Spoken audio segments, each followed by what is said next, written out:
ગીર સોમનાથમાં છેલ્લા 2 દિવસથી આધેધડ રિક્ષા ડિટેન થતા ચાલકો પરેશાન છે। આરટીઓની કાર્યવાહી સામે રિક્ષા ચાલકોમાં રોષ જોવા મળ્યો છે। 200 થી વધુ રિક્ષા ચાલકો ધારાસભ્ય કાર્યાલય પહોંચ્યા હતા। આરટીઓની કથિત કનડગત મુદ્દે વિમલ ચુડાસમાને રજૂઆત કરી હતી। ધારાસભ્યએ આરટીઓ અધિકારીઓ વાઘેલા સાથે કરી હતી સીધી વાતચીત। રિક્ષા ચાલકોને ખોટી રીતે હેરાન ન કરવાની અપાઈ હતી। ખાતે હેરાનગતિ ચાલુ રહેશે તો વિધાનસભામાં મુદ્દો ઉઠાવવાની ચેતવણી।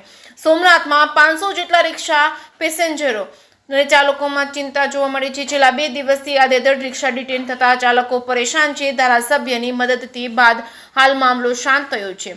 જેકે સિંગર સાથે મહેશ વાજા, સોમનાથ। મારો વિમલ ચુડાસમા છે। હું સોમનાથના ધારાસભ્ય તરીકે સેવા આપું છું।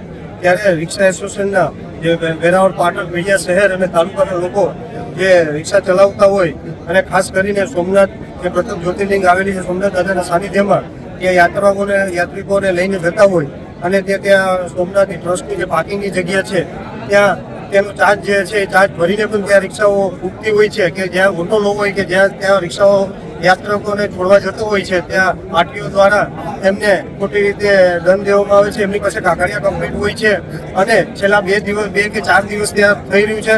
મને ટેલિફોનિક ફરિયાદ પણ હતી, આજે રૂબરૂ મને મળવા આવ્યા છે અને તેમની ફરિયાદો કીધી। મેં આરટીઓ ઓફિસ વાઘેલાભાઈ સાથે પણ વાત કરી। એમની રિક્ષાઓ જે છે બિચારા એક વર્ષોથી આ ધંધો કરતા હોય એટલે ખોટી રીતે હેરાન ન કરવામાં આવે। આનાથી રિક્ષાવાળાને હેરાન કરવામાં આવે, આનાથી જે વિશ્વમાંથી લોકો યાત્રિકો આવતા હોય તો એ પણ હેરાન થતા હોય, આવા જવાવાળા યાત્રિકો પણ હેરાન થતા હોય, આપણી છાપ ખરાબ થતી હોય।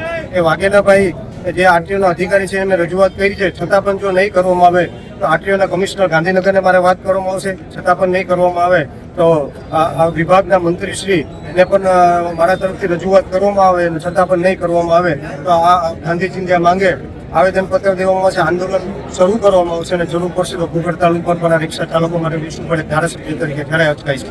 4 દિવસનો વિધાનસભાનું સત્ર પણ ચાલુ રહેવાનું છે તો વિધાનસભાનો આ અવાજ વિમલ ચુડાસમાના સોમનાથની પ્રજાનો અવાજ વિધાનસભામાં પણ ગીત છે, એમાં જરાય અચકાશે।